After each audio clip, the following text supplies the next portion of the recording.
간절히 기도드립니다. 아멘. 제가 어린 시절에 여러 가지 놀이를 했는데요. 저는 충청도에서도 또 인천에서도 좀 지냈습니다. 근데 어린 시절 했던 놀이가 여러분들 기본적인 게 딱지치기서부터 시작해가지고 오징어 게임도 하고 이렇게 작은 고무공으로 손야구 하는 찜뽕이라고 했거든요. 찜뽕 아세요? 찜뽕? 네, 그런 것도 하고 또 땅 따먹기도 하고 하여튼 이런저런 놀이들을 하면서 우리 젊은 분들은 잘 무슨 얘기인지 모를 거예요. 그런 놀이를 하면서 살았냐 죽었냐 가지고 되게 많이 싸웠어요. 여러분들 그 기억납니까? 내가 안 밟았는데 밟았다고 그러는 거예요. 그러면서 막 싸우고 하여튼 살았냐 죽었냐로 많이 싸웠던 그런 기억이 있습니다. 그런데요, 여러분이 잘 아는 철학자 니체가 누가 죽었다고 말합니까? 신이 죽었다라고 말합니다. 신이 죽었다. 지금 무신론자들이 사용하는 표현이죠. 신이 죽었다. 근데 어떤 자료에 보니까 그 니체를 연구하는 학자들의 말인데요, 그 니체의 주장은 신의 존재에 대한, 신의 존재에 대한 본질적인 부정이 아니라 그 당시에 교회를 보니까, 교회 다니는 사람들을 보니까 그들의 하나님이 죽었구나라는 결론을 내린 것이다, 이렇게 설명을 하더라고요. 흥미롭지 않습니까? 여러분에게 묻습니다. 하나님이 죽었습니까? 교회가 죽었습니까? 무엇이 죽은 겁니까? 오늘 우리는 이 요한계시록에 등장하는 7교회, 지금 2장, 3장의 내용을 살펴보는 가운데 네 번째 교회, 사대교회의 순서에 와 있죠. 이 사대교회 이야기 속에서 한마디로 사대교회는 죽은 교회였다는 거예요. 죽은 교회. 그래서 오늘 우리가 이 죽은 교회, 하나님이 죽은 게 아니라 교회가 죽었다는 거죠.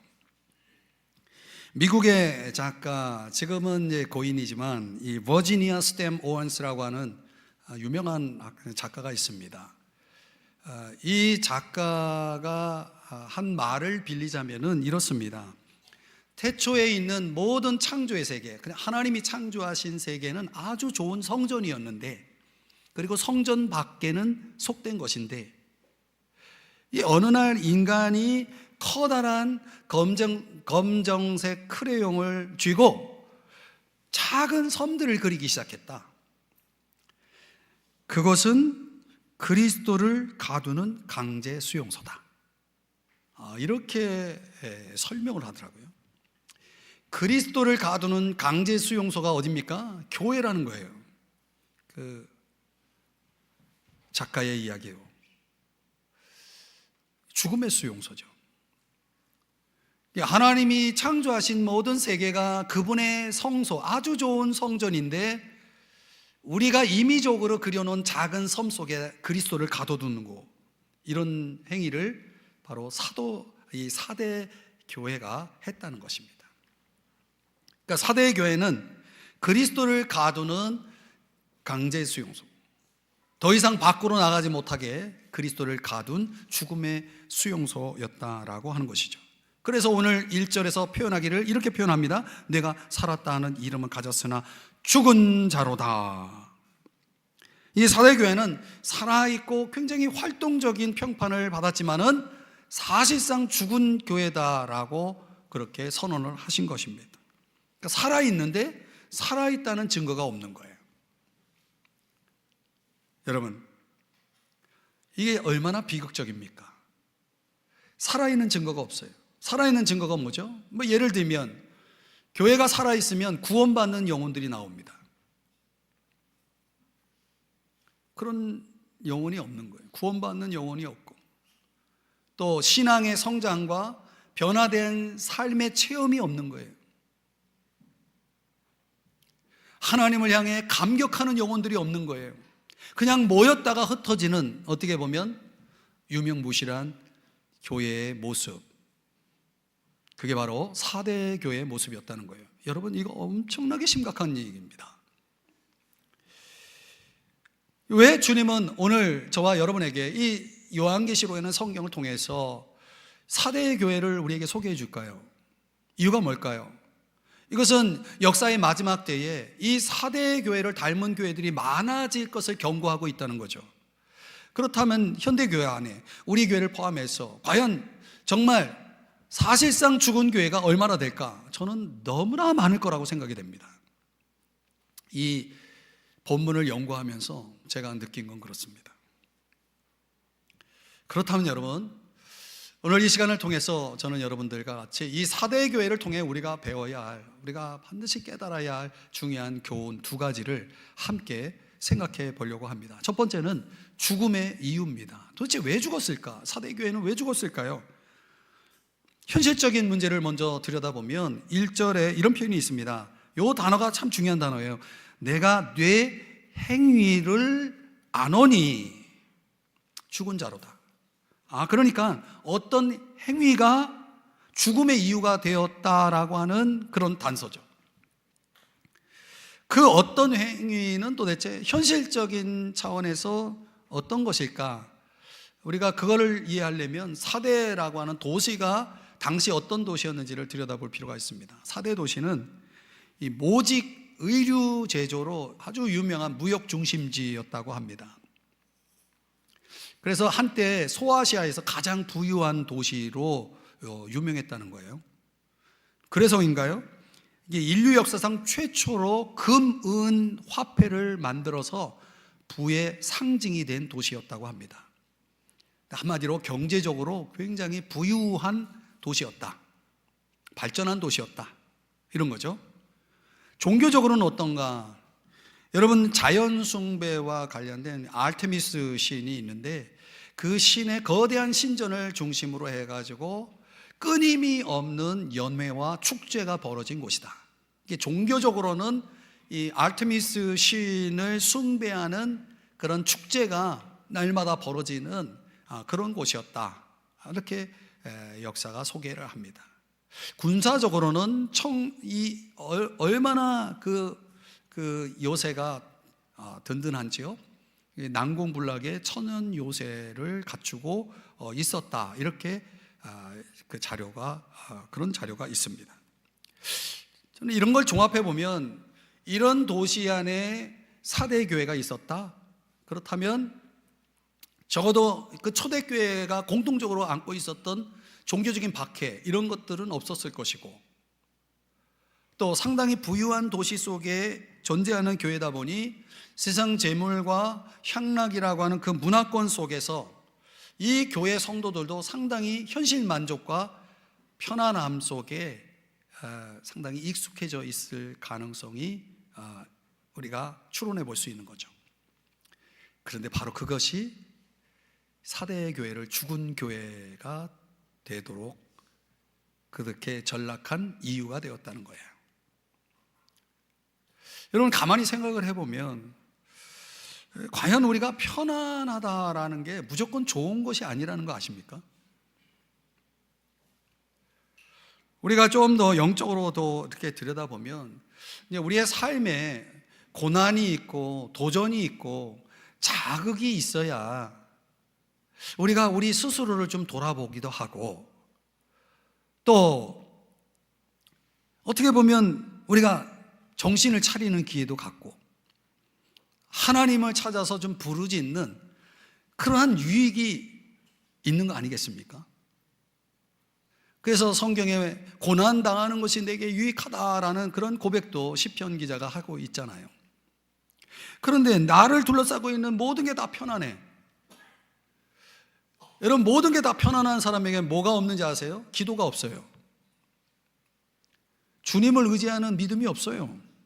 내가 주님을 의지할 필요가 없어요. 왜? 모든 게 편안한데, 모든 것이 주어져 있는데 내가 주님을 찾을 일이 없는 거죠. 기도도 없고 주님 의지하는 그 신앙의 본질적인 신앙 모습도 망각하게 되어지다 보니 이 사대교회는 서서히 잠이 들어가고 있었고 마침내 죽은 자로다라는 선언에 처하게 되었다는 것이죠. 유명한 기독교 저술가 C.S. 루이스가 묘사하기를 지옥으로 가는 길은 편편하고 밋밋하면서 그 다음 중에 전혀 장애물이 없다, 이렇게 묘사했습니다. 반면에 천국으로 가는 길은 고난이 있다. 그래서 사도행전 14장 말씀에 의하면 하나님의 나라에 들어가려면 많은 무엇을? 환난을 겪어야 한다라고 말씀을 했다는 거죠. 어떤 글에 보니까 믿지 않는 사람들이 지옥에 가려면 어떻게 해야 합니까? 이렇게 질문을 던져놓고 그 밑에 답이 이렇게 나와 있습니다. 아무것도 안 하면 된다. 지옥 가는 길이 뭡니까? 아무것도 안 하면 되는 거예요. 회개도 안 하고 주님도 안 믿고 주님 앞에 나오지도 않고 아무것도 안 하면 그 사람은 지옥에 자연스럽게 가게 된다는 이야기죠. 여러분, 사대교회가 축복에 익숙하면서 그들이 현실의 만족과 편안함 속에 있을 때에 그들은 영적으로 잠을 자고 있었고 마침내 죽음 직전까지, 아니 어쩌면 죽어있는 상태까지 갔다는 거예요. 이게 현실적인 그들의 환경이 그들을 죽음으로 몰아갔다는 거예요. 우리는 편안한 것, 그저 우리의 삶에 아무 문제 없는 것을 하나님의 축복이라고 생각할지 모르지만 여러분, 동전의 양면이 있어요. 그건 축복일 수도 있지만 그거는 우리에게 있어서 저주일 수도 있습니다. 신앙적으로 볼까요? 오늘 보면 1절에 이런 내용이 나옵니다. 살았다 하는 이름은 가졌으나. 여기서 우리가 그들의 신앙이 어떠했는지를 알아볼 수가 있어요. 살았다 하는 뭐가 있다고요? 이름이 있다는 거예요. 이름. 그러니까 정확하게 번역하면은 이름만 있는 거예요. 이름만. 영적인 생명이 없어요. 이름만 있는 거예요. 사대교회에 이런 교인들이 가득했다는 거예요. 그 이름만 있다는 게 무슨 뜻일까요? 2절을 말씀해 보시면은 내 하나님 앞에 내 행위의 온전한 것을 찾지 못하였노니. 자, 이 말씀을 잘 보세요. 하나님 앞에예요. 하나님이 보실 때에, 우리 사람이 보는 것하고 좀 다르게 하나님이 보실 때에 온전한 것, 이 플레로라고 하는 단어인데, 이 플레로라고 하는 이 단어가 무슨 뜻이냐면 꽉 차 있다, 속이 꽉 차 있다, 이런 뜻이거든요. 그러니까 온전한 것을 찾지 못하였노니 이라고 말했으니까 속이 비어 있다는 거예요. 껍데기만 있다는 거죠. 여러분, 신앙이 껍데기만 있는 거예요. 속에 생명이 들어가 있질 않아요. 예수님도 이런 신앙을 이 생명이 없는 무덤으로 비유하면서 책망하셨거든요. 마태복음 23장 27절의 말씀에 보면 외식하는 바리새인들을 향해서 그런 비유를 하셨어요. 회칠한 무덤 같다, 생명이 없는 무덤 같다. 겉으로는 굉장히 아름다워 보이지만은 속은 영 아니다, 더러운 것이 가득하다, 생명이 없다, 이런 얘기죠. 바울도 이런 신앙에 대해서 디모데후서 3장 5절에서 뭐라고 말합니까? 경건의 모양은 있으나 경건의 능력은 부인하니 이 같은 자들에게서 뇌가 돌아서라. 하나님은 전혀 기뻐할 수 없는 신앙. 여러분, 하나님의 평가라는 것은 정확하거든요. 참되시거든요. 하나님이 보실 때 그 신앙생활의 모양만 가지고 있는 형태는 하나님이 결코 그 모습을 보고 기뻐할 수가 없어요. 죄송하지만 여러분이 이 자리에 앉아 있다는 그것만으로 하나님이 기뻐할 수가 없어요. 여러분, 제가 이 요한계시록 강의하면서 계속 본질에 대한 강조를 엄청 강하게 지금 계속 반복해서 여러분들에게 전하고 있거든요. 이건 이제 하나님이 오늘 이 말씀을 통해서 여러분들에게 계속 기회를 주는 거예요. 신앙은 본질이 빠지면 속빈강정입니다. 그 말 그대로 껍데기만 있는 신앙은 하나님에게 기쁨이 될 수가 없는 거예요. 그 주일에 껍데기만 있다는 건 뭡니까? 주일에 교회도 온다는 거예요. 찬양도 한다는 거예요. 기도도 한다는 거예요. 그러나 생명이 없을 수 있다는 거예요. 이게 기가 막힌 일 아닙니까, 여러분? 생명이라는 것은 교회에 나온다고 주는 게 아니고, 여러분들이 예수 그리스도를 나의 구주, 나의 주님으로 믿을 때, 그리고 그 믿음 때문에 예수님의 말씀대로 여러분이 순종하며 살 때 주어지는 선물이 생명이거든요. 그러니까 행함이 없는, 즉 순종이 없는, 말씀대로 사는 삶이 없는 신앙은 죽은 믿음이거든요. 그건 믿음이 아니라는 거예요. 그건 그리스도를 가두는 강제 수용소와 같은 그런 것이라는 거죠. 사랑하는 여러분, 우리가 생명이 없다는 것을 내가 느낄 수 있다면 참 좋겠어요. 그걸 자각한다면 내가 생명을 찾을 거 아니에요. 내게 없는 걸 찾을 거 아닙니까? 그렇죠?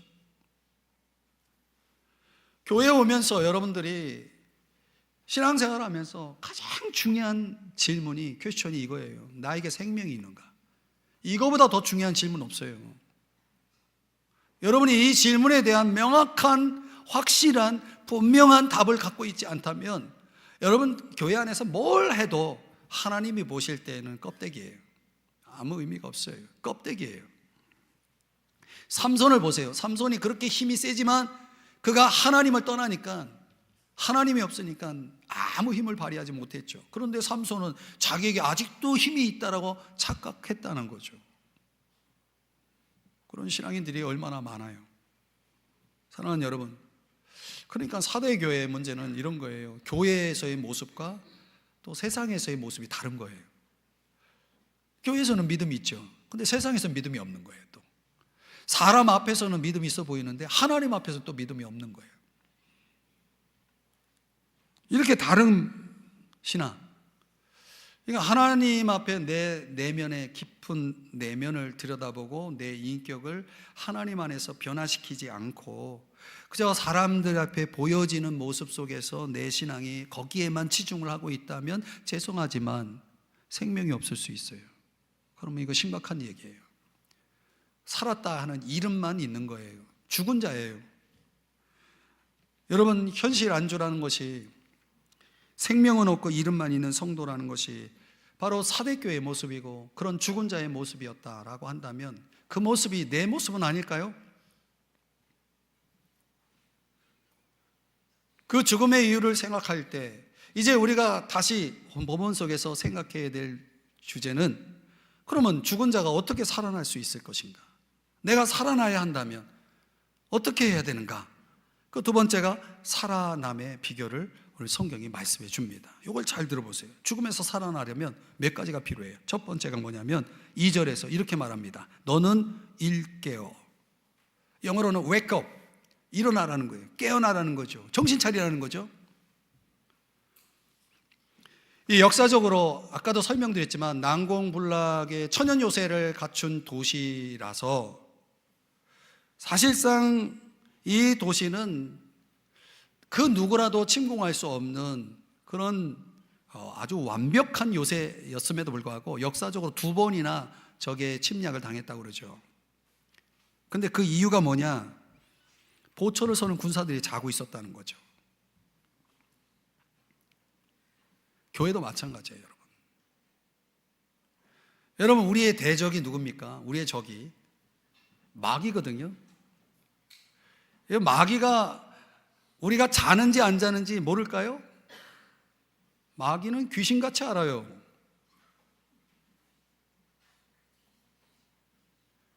여러분, 그러면 자는데 적이 가만둬요? 깰 때까지 기다려요? 천만의 말씀이에요. 삼킨다고 그랬거든요. 여러분, 그래서 교회의 리더들이, 교회의 목회자가, 장로가, 권사가 기도하지 않고 있는데 마귀가 가만둬요? 여러분, 심각한 겁니다.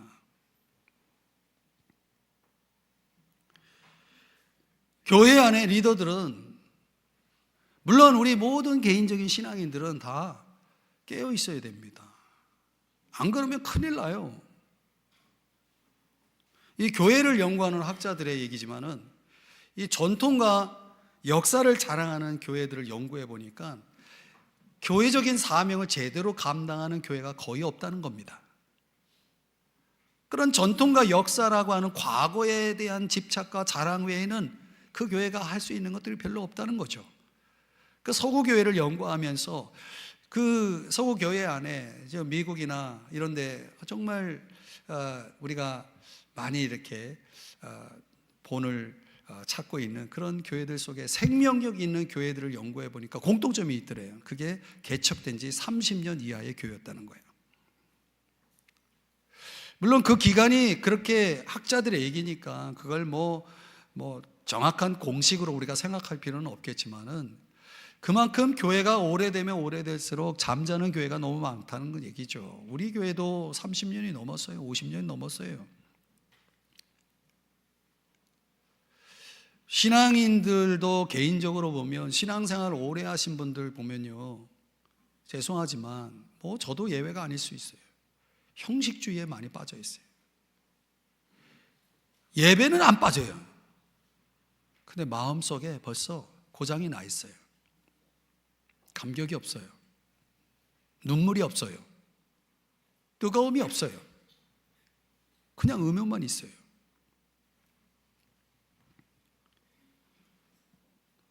이러면 안 됩니다. 이러면 사대교회처럼 되는 겁니다. 그래서 사대교회가 영적인 각성으로 깨어나기 위해서 무엇이 필요했는가? 이게 이제 중요한데, 사울왕, 구약성경에 나오는 사울왕에게 쫓기는 일생일대 위기 속에 있었던 다윗이 뭐라고 고백했냐면, 시편 57편 8절에 보니까 내가 깨우리로다 그랬어요. 뭘? 새벽을. 여러분, 하나님 안에서 깨어있는 사람들은 새벽의 사람들입니다. 물론 우리의 생활 리듬이 나는 야행성이다 말 그대로 해서 밤을 극대화하면서 살아가는 사람들도 있어요. 그런 걸 뭐라고 하는 건 아닙니다. 근데 성경을 보면 깨어있는 사람은 항상 새벽에 깨어 있습니다. 그게 다윗과 같은 사람이죠. 그가 일생일대 위기를 극복할 수 있었던 것은 새벽에 깨어 있었기 때문에. 그러면서 뒤에 나오는 고백이 뭐냐면, 하나님이 나를 도와주실 겁니다. 하나님은 언제 도와주시는가? 새벽에 도와주십니다. 새벽에 열심히 하나님을 찾았다라는 내용입니다. 십자가의 고난을 앞둔 주님이 이렇게 말씀을 하셨는데요, 우리 자막의 내용을 보면서 다 같이 이 내용만 같이 읽어봅니다. 시작. 내가 깨어있기 위해서 뭐가 있어야 되는 겁니까? 네, 깨어있기 위해서 시험에 들지 않기 위해서 기도하라고 말하고 있는 거죠. 예수님이 제자들에게 너는 한시라도 깨어있을 수 없더냐 하면서 그렇게 말씀하잖아요. 여러분, 깨어있는 사람은 기도하는 사람입니다. 나는 다른 걸로 깨어있어요, 아무리 주장해도 소용없습니다. 성경은 이렇게 말하고 있는 거예요. 깨어있는 사람은 기도합니다. 기도하지 않는 사람은 자고 있는 사람들입니다. 바울이 골로새 교회를 향해서 편지를 쓰면서 골로새 4장 2절에 다 같이 이 말씀도 같이 읽습니다. 시작. 기도를 계속하고 기도에 감사함으로 깨어있으라. 여러분, 여기서 어떤 단어가 눈에 띕니까? 저는 감사라는 단어가 눈에 띄어요. 깨어있는 사람의 특징이 뭡니까? 감사가 항상 있어요. 감사하는 사람은 깨어있는 사람입니다. 기도 속에 뭐 주세요 하는 요구만 있는 게 아니라 기도가 감사로 가득해요. 하나님, 이것도 감사하고 저것도 감사하고. 기도가 뭡니까? 구하는 거죠. 그러나 정확하게 표현한다면 기도는 감사하는 것입니다. 이미 하나님이 행하실 것을 믿고 미리 감사하고 감사하면서 나갈 때 깨어 있는 것입니다. 사도 요한도 오늘 깨어나라고, 웨이크업하라고 말하고 있잖아요. 그래야 어떻게 된다는 겁니까? 2절 말씀해 보니까 그 남은 바 죽게 된 것을. 그러니까 사대교회는 완전히 죽어 있지는 않았나 봐요. 아직도 조금 살아남아 있는 것이 있는데 그거는 살려야 된다는 거예요. 그걸 굳건하게 하라는 것은 강하게 한다는 뜻이거든요. 그 남아있다라는 거 영어로 렘넌트라고 하는데 그 렘넌트를 살려야 되는 겁니다. 그거 살려야 희망이 있는 겁니다. 그것마저 죽으면 이제 더 이상 희망은 없는 거죠. 완전히 죽은 거죠. 그 남아있는 게 뭘까요?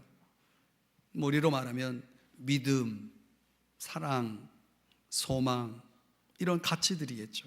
이런 가치들이 살아나야 돼요. 강해져야 돼요. 이런 걸 우린 영적 성장이라고 말하죠. 여러분, 이걸 위해서 우리가 해야 할 일은 뭐냐? 내가 강해지는 방법, 내가 굳건해지는 방법이 뭡니까?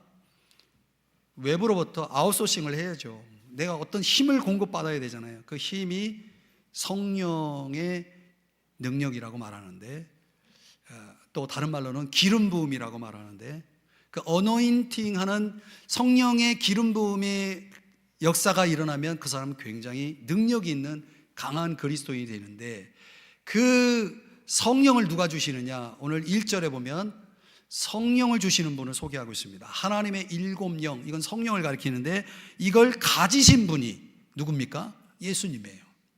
그래서 여러분들이 예수님을 가까이 하고 예수님과 교제하면서 예수님과 교제할 때 예수님이 우리에게 어노인팅을 주시는 거예요. 기름 부음, 성령의 기름 부음을 줘서 여러분을 굳건하게, 강하게 일으켜 주시는 겁니다.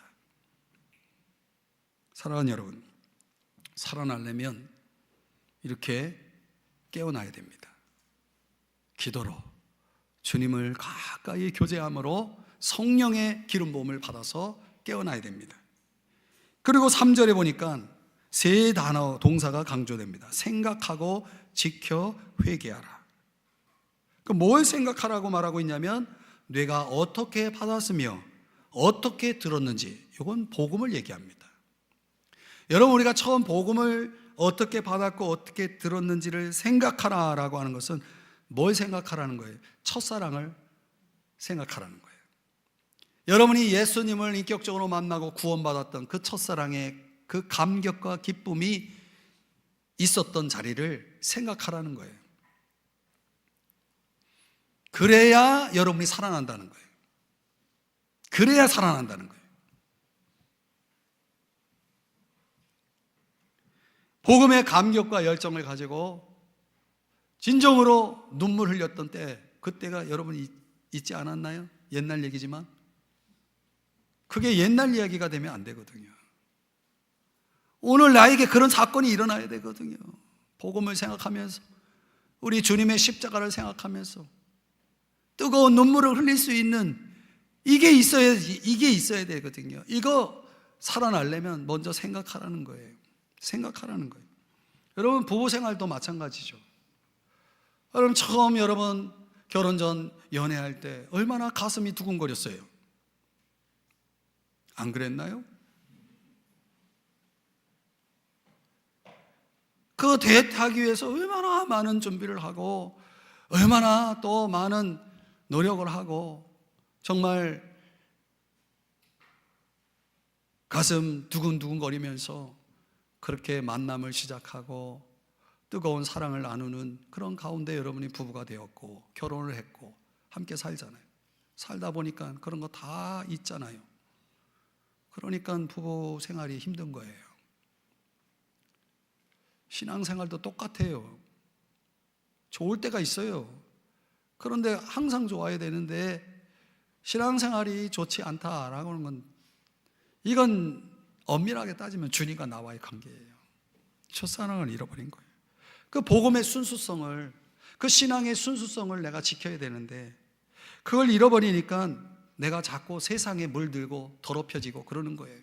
그런데 오늘 보면 4절에 보니까 사대교회 안에 자기 신앙의 순수성을 끝까지 지키고 있는 소수의 몇 사람이 있었다라고 소개를 하잖아요. 그런 사람들은 하나님이 그 순수성을 가지고 있는 사람들. 여러분, 순수성이라는 것이 얼마나 중요합니까? 처음에 그 순수성을 잘 간직하고 있는 사람의 특징이, 그런 특징을 잘 보이는 사람들이 다 세 가족이에요. 세 가족. 신앙생활 이제 시작한 사람들. 저는 87년에 신앙생활 시작했는데요, 저희 교회를 가니까 누가 뭐 이것도 해야 되고 저것도 해야 되고, 뭐 새벽에 기도해야 되고, 뭐 또 기도도 많이 해야 되고 전도도 해야 되고, 뭐 하여튼 리더가 뭐 이것도 해야 된다 저것도 해야 된다 말을 많이 하는 거예요. 그런 얘기를 많이 해줘요. 근데 제가 너무 순수해가지고, 너무 은혜를 받고 너무 순수하니까 하려는 대로 다 했어요. 새벽에 기도해야 된다 해서 새벽 기도도 하루도 빠지지 않고 교회에서 자면서 새벽 기도하고 그랬어요. 전도도 하라고 그래서 매일 전도했어요. 학교 가면서 오고 가면서 버스 안에서 전도하고, 길거리에서도 전도하고, 학교 가서 전도하고, 전도 많이 했어요. 하라는 대로 했어요. 이게 순수한 거거든요. 요즘 뭐 하라 그러면 왜 해요? 꼭 해야 돼요? 싫은데요? 이게 순수성이 없는 거예요. 여러분, 세 가족에게 얘기해봐요. 하라는 대로 다 하지. 그러니까 우리가 세상에 더 가까워지니까 자꾸 이렇게 순수성을 잃어버리는 거죠. 더러워지는 거죠. 그런 사람은 하나님이 동행할 수가 없는 거예요. 그러니까 홀로 신앙이 되는 거죠. 그래서 위기가 오는 것입니다. 사대교회가 되는 것입니다. 첫사랑의 자리를 지켜야 되는 거예요. 그 자리를 끝까지 지켜나가기 위해서는 집중이 필요해요. 집중력이 필요하거든요.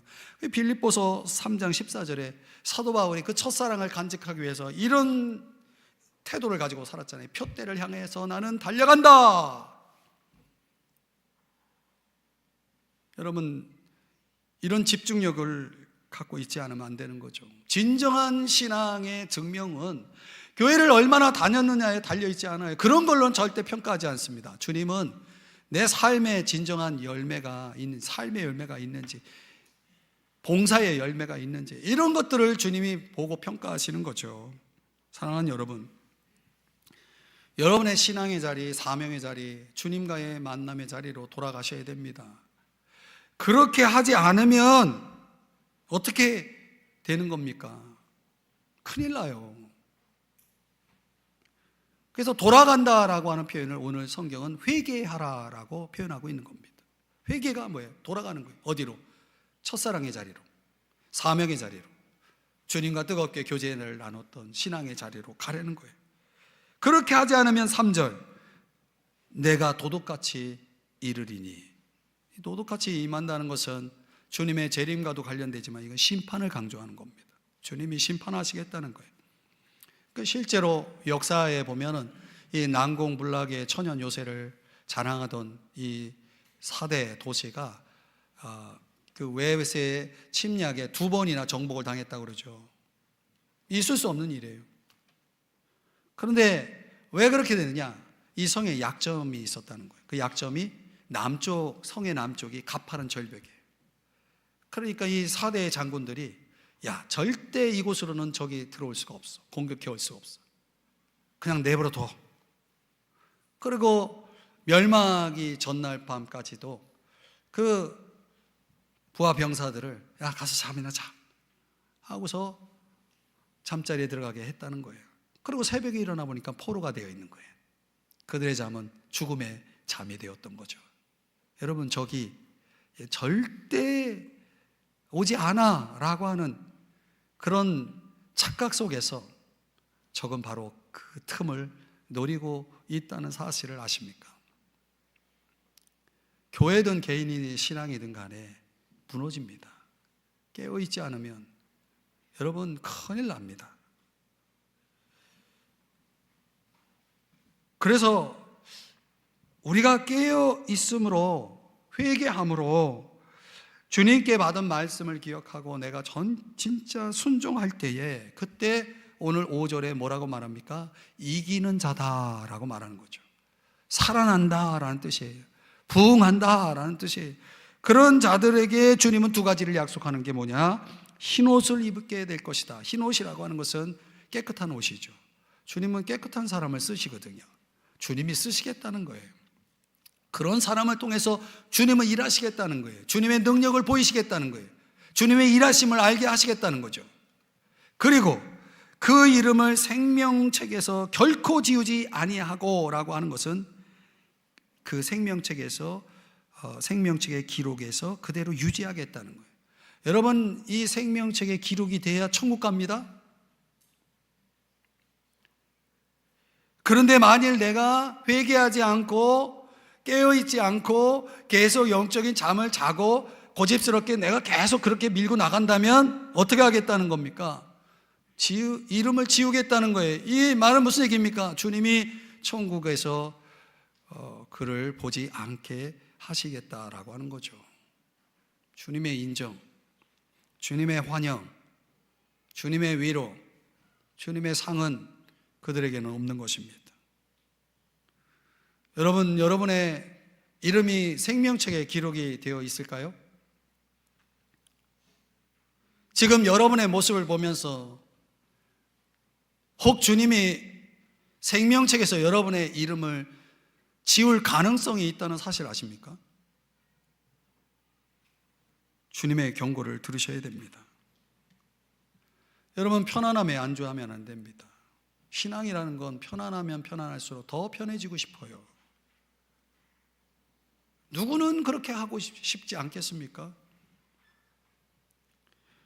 교회 안에는 열처녀 비유처럼 다 졸며 잡니다. 그러나 지혜로운 처녀는 기름을 준비합니다. 그래서 그 기름은 깨어 있음의 보상입니다. 내가 깨어 있음으로 졸면서도 문득문득 정신 차리고 깨어납니다. 계속 자지 않습니다. 설교 시간에도 계속 자지 않습니다. 잠깐 자다가 일어납니다. 그리고 말씀 듣습니다. 좋으시는 분 깜짝 놀랐죠. 여러분만은 렘넌트가 되어야 되는 거예요. 깨어있는 사람, 자기를 잘 지키고 주님의 기름 부음, 성령의 기름 부음 속에 능력을 가지고 신앙생활하는 그런 렘넌트가 되시기를 주의 이름으로 축복합니다. 결론을 내리면 이 사람은요, 겉으로 보는 것이 전부가 아닌 걸 아셔야 됩니다. 사대교회는 살았다는 이름은 가졌지만 주님이 뭐라고 말씀하셨어요? 너 죽었어 라고 말씀하셨어요. 사람들이 아무리 나를 살았다 해도 소용없어요. 주님이 죽었다고 말하면 죽은 거예요. 그러나 오늘 이 사대교회가 저와 여러분에게 던지는 도전이 뭡니까? 교훈이 뭡니까? 나도 죽을 수 있다는 거예요. 나도 죽음의 길을 갈 수 있다는 거죠. 어떻게 하면? 내가 계속 현실 만족에 빠져 있고 평안한 생활에 안주하고 있으면, 주님은 없고 열심히 활동만 하는 신앙생활 한다면